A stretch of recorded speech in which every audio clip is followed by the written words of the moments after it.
Let's go over to my next guest. He is co-founder of the Independent Candidates Alliance, solicitor, Akhmed Yakoob. Welcome, Akhmed. Good afternoon, Kevin.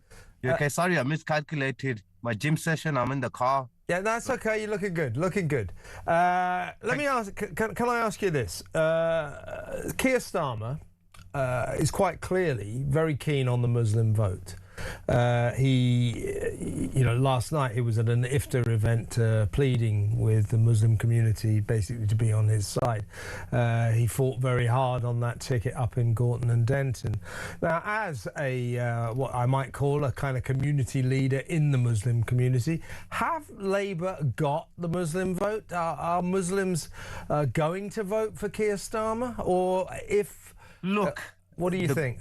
They've completely lost it. Look, at the end of the day, Gorton and Denton showed that you saw Muslims voting for a party that is run by a Jewish man and who are very pro-trans and pro-LGBT education, which usually, of course, Muslims are morally, they don't agree with that, but they thought, let's defeat the lesser of the two evils in that case, let's go with the lesser of the two evils in that case, and they went with the Greens. So they have lost it, in Gorton and Denton, for people to go out in numbers and vote for the Green Party, it just shows that they have lost the Muslim vote. Yeah. Well, Ahmed, explain why. Why is it, in your view, I mean, it certainly was indicated at Gorton and Denton that Muslims won't be voting for Labour. Why is that? Why is that? Okay, where do we start? In 2019, when Keir Starmer first took over, he specifically stated that the Kashmir issue, which is very close to my heart and very close to a lot of Muslims' hearts, he clearly stated that this is a bilateral issue between India and Pakistan and no one else should be involved in it. When it was the British after the partition that left the mess there in Kashmir. So we always relied on the British to do something for us. And that's the first thing that Keir Starmer did and said when he got into office. Secondly, the Gaza war took place when Keir Starmer said that Israel has a right to cut off water, electricity, and all forms of aid to Gaza, that they deserve this for some reason. The innocent children that are dying deserve this. And then comes the 2024 election, and then Labour win, and Shabana Mahmood becomes the Home Secretary, and then she goes on a tangent about the migrants and how the migrants will be stopped and how ILR will be 10 years and taking digs at people that they need to be at the level of A-level English to be, to remain in this country. So they've gone from bad to worse. And then now you have the Iran situation, and sooner or later they will jump in. So where do you stand? That as well. I wanted to ask you, of course, about Iran. What's your feeling about Keir Starmer's reaction to what's happened in the Middle East? Because, of course, he's at great pains to stress that Britain is not involved in this conflict, and I think he's done that because he wants to appeal to the Muslim community. But at the same time, he did kind of U-turn and change his mind in terms of allowing America to use British military facilities, air bases, to launch strikes on Tehran. So where do you stand? Hang on, you're twisting around there. You okay? No, sorry, I got a phone call. I had to think it. Okay. All right, are you back? That's good. Okay, so where do you stand on Keir Starmer's stance on Iran? Well, it's wishy-washy, isn't it? I mean, he's not being straight up honest about it. If he didn't want to get involved at all, he should say, I don't want to get involved. And if you are not involved, then why are the US still using an air base in Cyprus? And you put in British citizens at risk, British soldiers and British troops at risk for who? For America, who has unfortunately Keir Starmer's leash. Why can't we be straight up like the Irish, straight up like the Spanish? Say, no, we don't need your air bases here.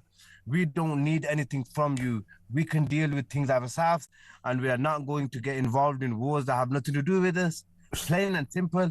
Yeah. Even yesterday's speech was a bit wishy-washy. Yeah, Ahmed. If Keir Starmer had stayed strong, because he did, of course, initially tell Trump, you can't use Diego Garcia, you can't use our RAF bases in Britain. He did say you can't use our RAF bases to launch your strikes on Iran.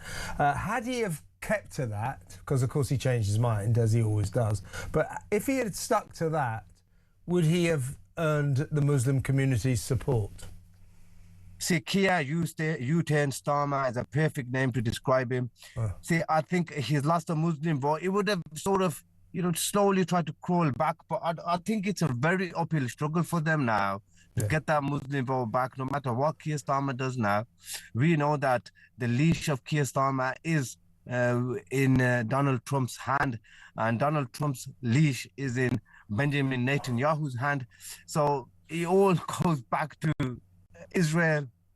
So for all the efforts that Keir Starmer clearly makes to court the Muslim vote, he's obsessed with it. Most of the things he does, most of his policies are geared towards making Muslims vote for him.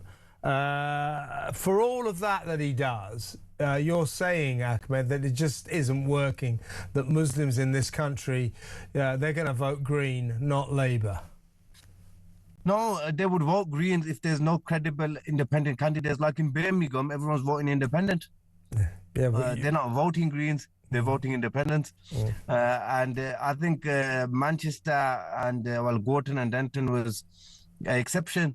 There was no good independent candidate, so the Muslims voted against. But you see, my basic, I get that. My basic point, though, Ahmed, which we've sort of covered, but I just want to kind of crystallise it: that the Muslim community in this country, 4 million Muslims, but are not likely now to vote Labour, in your view.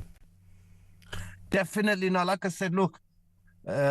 They crushed their moral sort of ideologies and voted for Greens, even though and they let members of the Green Party into mosques. Now these are people that usually wouldn't be in the mosques, usually wouldn't be advocating, but the Muslim community hate the Labour Party so much now that they'll vote anything and anyone just to get them out. So they really hate the Labour Party. I mean, one thing I would say, Ahmed, is, it's almost as if we're saying, oh, Muslims are really different to the rest of Britain. No, we're all British. So the Muslim people, just like Christian people, just like Jewish people, we've all got to suffer this government and its hopeless economic policies and the mess. Exactly that. And I think that's a better way to put it. The British are fed up with Keir Starmer and the Labour Party. The British are fed up that there's cuts after cuts. The British are fed up that Keir Starmer did a U-turn on not just issues abroad, here as well. The pensioners, the winter fuel cuts, the disability allowances. The list goes on. He went after the taxi drivers. Here in Birmingham, we have a bankrupt council. We still have an increase the other day. Increase of another 4% in council tax. It's like they've got money for wars, but they haven't got money to feed the poor, and that's the sentiment of, I think, more than 50% of the British public now, and that's why you're seeing the rise of the reform on the right, and you see the rise of independence on the left or the centre. I think you're right. Listen, Ahmed, really good to talk to you. We didn't have a row this time, so that's a first. No, I think we're agreeing on. No, we are agreeing. We are agreeing. I genuinely wanted to get your view, because I suspected exactly what you're telling me, that for all the effort that the obsessive effort that Starmer puts into courting the Muslim vote, trying to get Muslims to vote for them, what we saw in Gorton and Denton, they're not going to vote for him. And as you said, the Muslim community kind of hate him now, right? They hate him now, and it's gone beyond that now. I mean, and the Muslim, they're not stupid. They know he's only saying stuff just to get in the good books again, but it's too late now. Yeah, well, they've got people like Akhmed Yakoob, they've got people like Sir Keir out now. Yeah. Akhmed, great to talk to you. Thank you so much for your time. Akhmed Yakoob there, he's the co-founder of the Independent Candidates Alliance in Birmingham.